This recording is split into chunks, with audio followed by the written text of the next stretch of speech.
Welcome. This talk is on digital well-being, a mindful guide to smartphone sanity. And I thought we'd start by playing a little game. We'll play hands up, okay, so you have to play along, please. So, how many of you use your phone to tell the time? How many of you use your phone as your alarm clock? How many of you use your phone whilst walking? How many of you use your phone whilst driving? Ooh. Yeah, we feel a bit shady about that one. GPS, probably okay. GPS okay. Texting, really not so much. Yeah, okay. How many of you use the phone whilst on the toilet? Yeah? I mean, it's kind of dead time otherwise, and you might as well check your email, see what's going on. But there's some pretty alarming research out there as to what's on our phone. E. coli, salmonella, fecal matter. If you think about it, you come out of the toilet, you wash your hands, you don't wash the phone. And then you put your phone on your face. Yeah? So if you're a toilet phone user like me, you can get these little sanitary wipes for your phone. Give your phone a little bath every now and then. It's probably a good idea if you don't want to be spreading germs around. Okay, back to hands up. How many of you stop breathing when you check your email? This one sounds nuts, but it's not. Okay, so there's new research which shows that 81% of office workers stop breathing when they check their email. 81%, that's almost everyone, right? And when I heard this statistic, I was like, that's insane. These people are insane that are not breathing whilst they're checking their inbox. But I went back to my computer, was checking my inbox, and was like, and I realized I wasn't breathing. This doesn't make any sense. It's completely irrational. Obviously, everything about breathing is good for you trying to process whatever's in the email. There's no good reason at all. So check this for yourself when you go home. See if you breathe when you check email. It also works for like social media and text and things like that. Make sure you're breathing. Obviously, breathing is absolutely fundamental. So bring some mindful awareness to whether you're breathing at that time is a really useful thing to do. How many of you, back to hands up, have ever felt phantom vibrations in your leg? So this is when your leg rings, but your phone isn't in your pocket. Yeah. Yeah, I get that as well. Sometimes ladies have it that they experience their bag vibrating, but actually the phone's not. There's no alert. It's not going off. Yeah, so we have these sort of perceptions where this stuff is happening, but actually it's not happening. It's a very weird sensation when your leg rings and there's no phone there at all. Okay, they've come up with a name for that one. It's called hypovibochondria. So if you want to impress your friends, you can use that one. Okay, how many of you feel anxious when your smart device is not with you? Yeah, a little bit. That one's called nomophobia. I like that one. Yeah, so most people have that. Most people find it difficult to leave the house without their device because it's connected to everything. Your whole world is in there, right? So it kind of makes sense. But there is something quite nice. I've started retraining myself on this. When I walk the dog, I leave my phone at home. Actually, it felt really like dangerous and scary and risky the first time I did it. My brain's going like, well, what if the dog gets injured? And it's like, well, okay, so I don't have a phone, but everyone else in the world does. So hopefully someone will help me. Okay. And then 2 questions. These are not hands up ones. So first question. On average, how many hours a day do you think you spend with eyes on screen? And we're including TV. Throw out a few numbers. What are we getting? 10? Any advance on 10? Let's do an auction. Advance on 10? 12 at the back there? 12 at the back? Man at the back? 12? Any advance on 12? 18 on average. Are you just throwing that out there? You just want to win this auction. It's not a real auction, by the way. You don't win anything. 18. That's a big number. you need to sleep more. No? Okay, fair enough. So when I do this training with new starters in businesses, often the figures are around that sort of area. It's sort of 15 to 17, where people are really racking their brains thinking, well, actually, is there any time in my life when I'm not looking at a screen, or at least one is present with me doing what I'm doing? So that's just something to take stock of and think, okay, well, is that average a healthy average for me? And then the second question. What is the average? I'm not sure what the average is. It's a good question. I'm not sure if they've got data on that. Can have a look. Second question is, how many times per day do you think you check your phone? Too many? Any figures? Any guesses? 100? Did someone say 1 million? Who said 1 million? It's not an auction again. Not winning anything here. Okay, so probably a lot, right? And we don't quite know, but it's sort of, it seems like a lot when you think about it. The average smartphone user checks their device 221 times a day. So that's the average smartphone user. That's a lot of checking. And if you think about it, is all of that behavior sane, rational, intentional behavior? I think the conclusion that we can come to is that we're almost all addicted now in some way to our technologies, to smartphones. And if we can't have that brutal self-awareness for ourselves, and maybe you are the Zen person who's managed to avoid all of this, you probably live with someone who is. Or at least know people that are. Okay, so let's have a think about this. How has this happened? If we go into our digital timeline, puts things into perspective a little bit. So internet comes along 1969. First personal computers 71. Google's only been a word since 1998, not that long. Blackberries came along in 1999. If you're as old as me, you can remember the first time Blackberries came out. That was the first time we started seeing people exhibiting this behavior. Like not paying attention to their surroundings, bumping into things, engrossed in the phone. And we used to call it like crackberry addicts. Do you remember that phrase? Yeah. We don't use that phrase anymore because we're all that person now. We don't like drawing attention to it in other people because then that reflects on us as well. Okay, so there's BlackBerry 99. 3G came in 2001. Facebook launches 2004, not that long ago. iPhone 2007. Doesn't it feel like the iPhone has been around forever? Yeah, 10 years. 4G smartphones 2009. So that was the moment where all of the boundaries between you, your data, connection, your work, everything, your family, gone. Yeah, you could be up a mountain in Austria sitting on the toilet doing your work email in the middle of a skiing holiday. And you probably were. Yeah? So that's when it all went. So it's only 8 years ago that all of those boundaries, the natural boundaries between what we're doing, our different roles, our different responsibilities, completely evaporated. And then 2010, the iPad was launched. So what can we take from that? I think what we need to take for that is that we are the newbies. We're the guinea pigs with this stuff. We're not good at it. And if we think we're good at it, that's pretty naive, because this has only just happened in the evolution of mankind. This little blip of digital technologies coming along has literally just happened. So here we are at the beginning. Fun fact, your smartphone has been designed to be addictive. Yeah. So the technologies that are being developed for your phone, the software engineers are thinking to themselves, how can I get this person to come back to my app more tomorrow than they did today?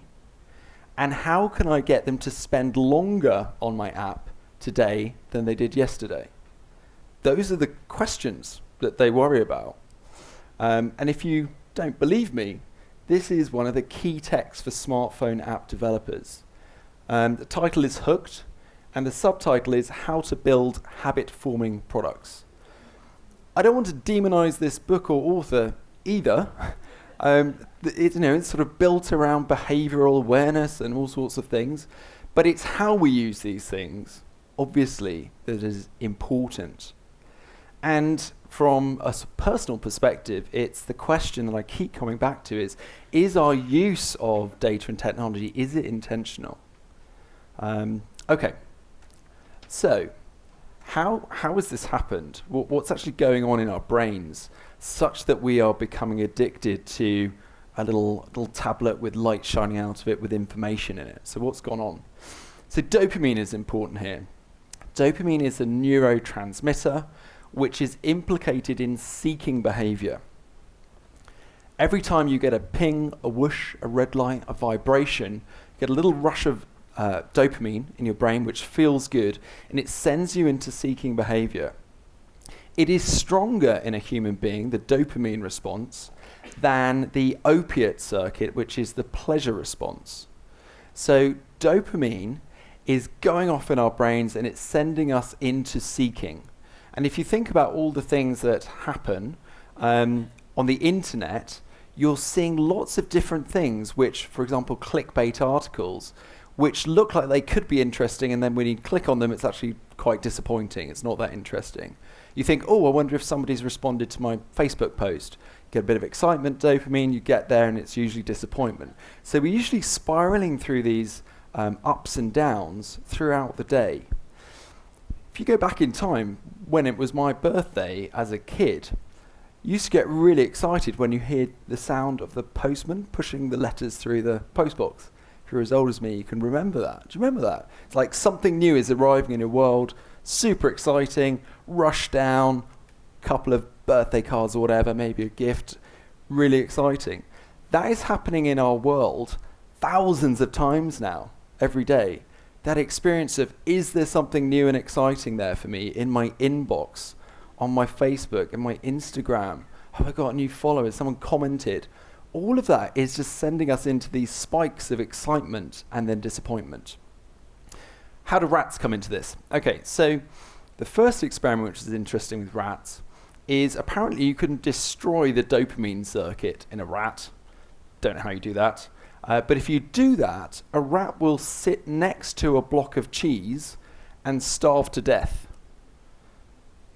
Yeah? So that it still has the capability of moving, chewing, walking, all the rest of it, but it will sit there and it will starve to death because it has no dopamine to send it into seeking behavior. Yeah, so dopamine is really strong. As a human being, it was much more important that we went out looking for food than enjoyed eating it.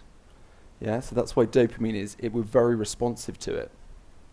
The second experiment with rats, which is important to know about, they designed a little box which you could put a rat into. It had a lever, and eventually the rat would figure out that if it pressed the lever, a little pellet of food would drop down.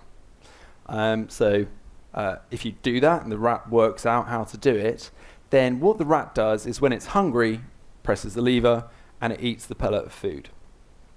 So the behaviorists who were studying this decided to change it up a bit and decided to think, okay, well, what happens if when the rat presses the lever, there isn't always a reward? So there isn't always some food. Now, when you do that, so when the rat doesn't know, is there going to be food or not, the rat just presses the lever all day. And that's us with our phones. We just keep pressing the lever all day. Your phone is like a slot machine in your pocket. Your dopamine has been harnessed to keep your eyes on screens because the price point on the internet is basically free. If the price point on the internet is free, it's paid for by advertising. What do advertisers need? Eyes on screens. More today than yesterday. Of every dollar that is spent on new ad revenue in the States, 99 cents is spent on Facebook and Google. That's 1 cent for everyone else. So 99% of new ad revenue in the digital field is spent on Facebook and Google. Yeah, so they need eyes on screens. That stuff is free. We're not paying for Google. We're not paying for Facebook. But advertisers require us to be there. So that's what's happened. This is the other fun fact. So I go up to this conference in San Francisco each year called Wisdom 2.0. Fantastic conference about mindfulness, business, intersect of all of that with technology. One of the things I've picked up over the years is that a lot of tech billionaires send their kids to tech-free schools. Yeah. So that's interesting, right? Why are they? Because you'd think, oh, well, they're going to bring up their kids on smartphones and iPads and all the rest of it, get them into coding really young and all of that. No. They are in schools where you don't have any technology. It's blackboard and chalk and Lego and all that stuff. There is research on why that is better for the development of a child's brain. Now, I'm not anti-technology, don't get me wrong. I love my iPhone, pretty much still love all Apple products and all that, so I'm not anti-technology. But we do need to think very carefully about when it's good for us, whether it's healthy for us, whether it's healthy for our children, and when it should be introduced, and at what level.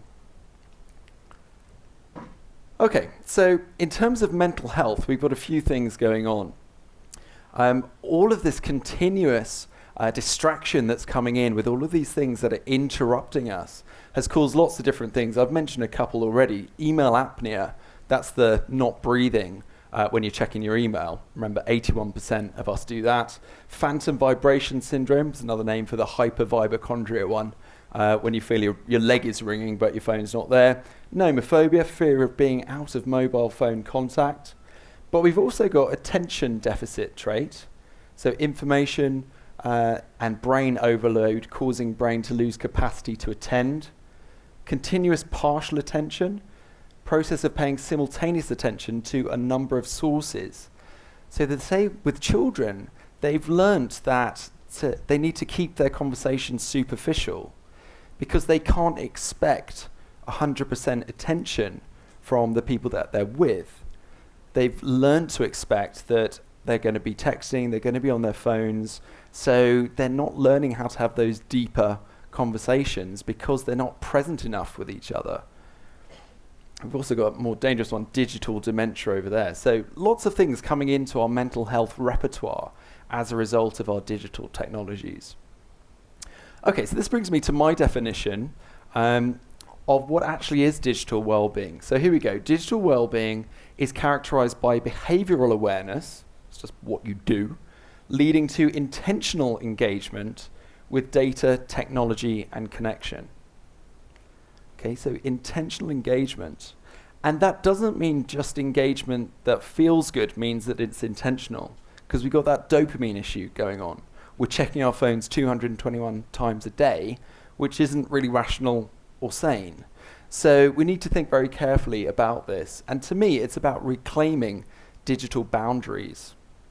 I'll talk more about that in a second. Okay, so here are some of the solutions.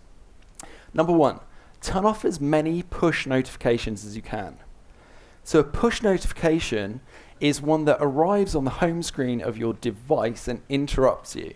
So for example, it's important that my texts come in on my home screen. It's important that phone calls come in on the home screen, maybe even voicemail, maybe WhatsApp. But is it important that Candy Crush delivers straight to your home screen? So think about it. What's the second question that all apps ask you when you download it? Can we send you push notifications? No. Don't let them send you push notifications. Because remember, that's the software engineer going, I want to interrupt this person. I want to draw them back into my app so they spend more time on it today than they did yesterday and keep their eyes on it for longer. Also, every time you're interrupted, we tend to do a lap of our apps. So for me, if I look at my phone, I will look at it, I will look at my inbox usually first, then Facebook, then LinkedIn, then Instagram. And sometimes I've been round, and I'm like, I wonder if there's anything now. And I'll just go round again. Do you ever do that? Yeah, because we're laying down these neural pathways in our brain where those synapses have wired together. So it's easier for us to link through them. And also the dopamine is keeping us looking. Yeah, I want another shot of dopamine in there. The second one is to introduce a screen-free meal. So just one a day, where you actually either are just being mindful with yourself or showing up with the people that you're eating with. We've all been to those restaurants where your mates are there on their phone. Isn't the experience of that, well, it's a bit rude, isn't it? But also, I just feel a bit sad. Like I'm sitting there maybe with this person that I haven't seen for a while, and they'd rather be checking their email or texting the person that's not here.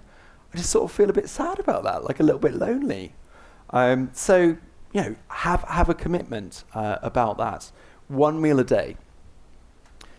Third one, tech-free zone at home. This has been the most revolutionary for me in my life. So I've now dedicated my bedroom and the ensuite bathroom a Wi-Fi tech-free zone. No phone, no laptop, no iPad. So that experience of sitting next to your partner in bed where they're scrolling through, instead of hanging out with you, that's not a great experience either, is it? Really? I mean, I don't love that. So this completely changed my life, because even though I've been doing mindfulness for over 20 years, I'm a big fan of all of these kind of practices. But my life had turned into me going to bed at night, doing a last check on my phone, give my phone a little kiss, tuck it in on the bedside table, plug it in, good night phone, go to sleep. And in the morning, as I'm waking up, I'm just realizing I'm conscious. My hand is already on the way to the phone. It knows where it is, grabs it, and as I'm opening my first bleary eye, I'm already in my inbox, my Facebook. My brain's just exploded in 12 billion directions around the known world, into my friends' photos, what's going on at work that I don't want to think about. All sorts of stuff is going on in my brain. And I've worked out by creating this tech-free zone, that wasn't very relaxing for me. Wasn't a very relaxing way to wake up. I now have 90 minutes before I check my email or my phone. So you don't have to do that. But think about, is there a period of time where you want to be tech-free just to emerge into your world, to be a human being? I really love those moments in my morning before I've engaged with everything. It's like, it's really lovely. Those are spacious moments. That's when I do my mindfulness practice. I go to the gym. I don't take my phone. I have breakfast. Experience myself as a being. If you're going to do that, you also need to buy an alarm clock. So a lot of people put their hand up saying they use the phone as an alarm clock, which is fine. But if you want to do this, you do need to buy an alarm clock. And a lot of people, they say, oh, well, I couldn't do that because I use my alarm clock. It's like, buy an alarm clock. There's like $3.99 at Argos. It's not difficult. They do work. They will wake you up. It does function. Think about having a tech curfew. So a time at which you're going to have no more screens. Yeah. So basically it's like a screen-free chill down. So we know that the blue lights in our iPads and the screens actually affect our circadian rhythms. It's telling your body that it's still daytime. And so it can be more difficult to get to sleep, not to mention that experience of your consciousness dispersing around the known universe being not very relaxing and quite frenzied. So think about that, tech curfew. There's another cool thing actually on iPhone called Night Shift. I don't know if there's a similar one on Android, where it turns the blue light orange after a certain time. So you can just turn that on in your settings. That helps if you're going to be using your phone late at night. Wear a watch. So wearing a watch stops you looking at your phone for the time, because when you look at the phone for your time, you tend to do your loop as well. So even though you're like, oh, I'll just check what the time is, you've then spent 5 minutes checking your whole lap of apps. So particularly if you're working, it's been shown that if you're in a deep concentration task and you get interrupted, it takes 20 to 40 minutes to get back into that deep state of concentration. Close screens and tabs when not in use. So we're now into using your computer, thinking about everything that's open as having part of your consciousness attached to it. I always think of it as having different TV stations playing in the background. So if you want to do focused work on one thing, shut down the other things. So you haven't got Facebook beeping in the background. You haven't got your inbox beeping you in the foreground. Obviously, when you're at work, you may have to think carefully about that. You have various responsibilities, but think about it so that you don't have everything open. Single tasking is the new multitasking. Introduce tech breaks. So even things like going to the water cooler, not taking your phone, going to the bathroom, not taking your phone. Those types of things are useful for just weaning yourself off that contact. Internalize your experience. So again, one of the things we've started missing out on as human beings is just being in our own experience. Obviously, this is where mindfulness can really bring that back in as a beautiful experience of touching back in with your own experience of just being a human being, being physical, having the breath, being rooted and grounded in present moment reality. But internalizing your experience, a lot of children experience the present as an anticipated future. So they're thinking, oh, this is happening to me now, but I'm actually thinking about what my friends are going to think about it when they see it on social media. Yeah, so we're missing the present moment. And the 10th one, just to like people in person. Good. Have we got time to do a little practice? 4 minutes. If I went over by 1 or 2 minutes, would everyone be okay with that? Yeah? Okay. Great. So, I would love for you to take your phone out. I presume you have one. If you don't have one, you can just imagine that you have one. And that will work just as well. Okay, so I just want you to start feeling it. So we're going to take the phone itself as an object of mindfulness. So just feel the phone. Notice how familiar it is to your hand. How the hand really knows its way around it already. Like it's good with this. It's almost like an appenditure to your own body. And then, if it feels okay to you, just allow the eyes to close and just let the phone sit on one of your palms, maybe the left one. And just bring your awareness to the breath and the body. And as you hold your phone in your left hand, just be aware of any sensations that arise. How does the body respond to the phone being present there? Do you notice any urges?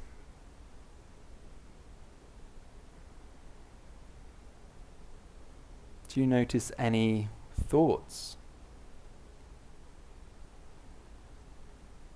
Does the body respond with a sense of calm and peaceful relaxation? Or does the body start to experience an element of stress?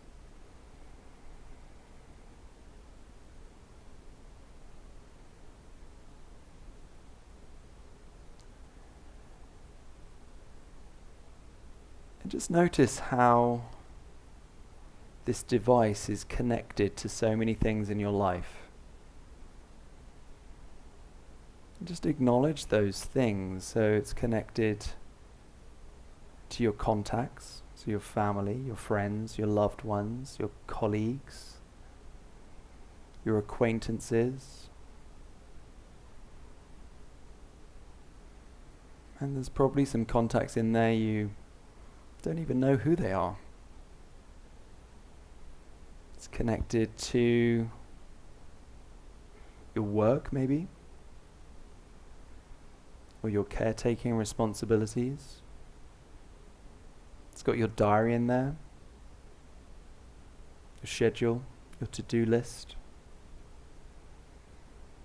You can feel what's coming up, what's already been.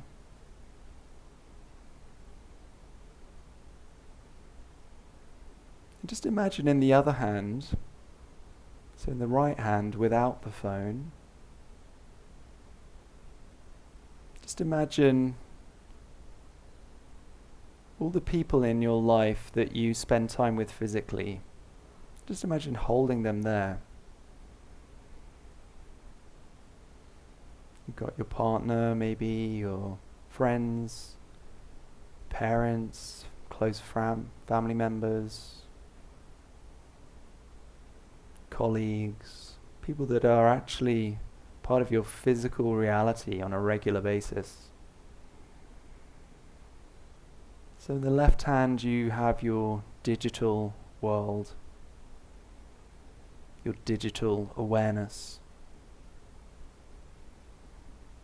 And in the right hand you have your physical world. And just sitting with the question, are those two worlds in balance? And just breathing into that question.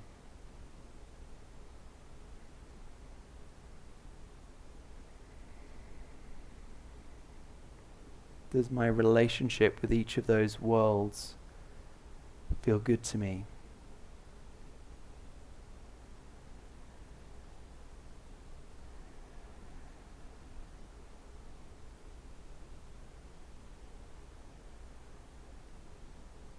And if I had one intention of something to change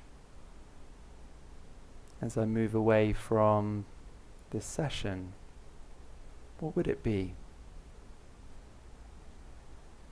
And bring that intention with compassion. Acknowledge that you're doing the very best that you can.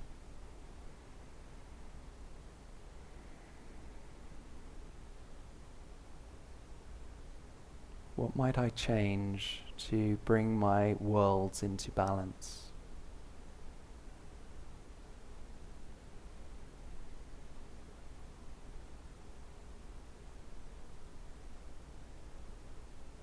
And then on the next breath, just coming back into the room, maybe wiggling the fingers and toes. And in your own time, allowing the eyes to open. Great. I have been told that's time up. So I wanted to end just by saying I have a digital boundaries worksheet that I'm very happy to send you. If you just send me a blank email, it helps you work out boundaries between when you use a phone, different times, different people to show up with, things you might need. So drop me an email if you'd like that. Just do a blank email with the subject line as Sanity, and I'll send that on to you. It's been a pleasure talking to you today. Thank you very much for your attention. Go well.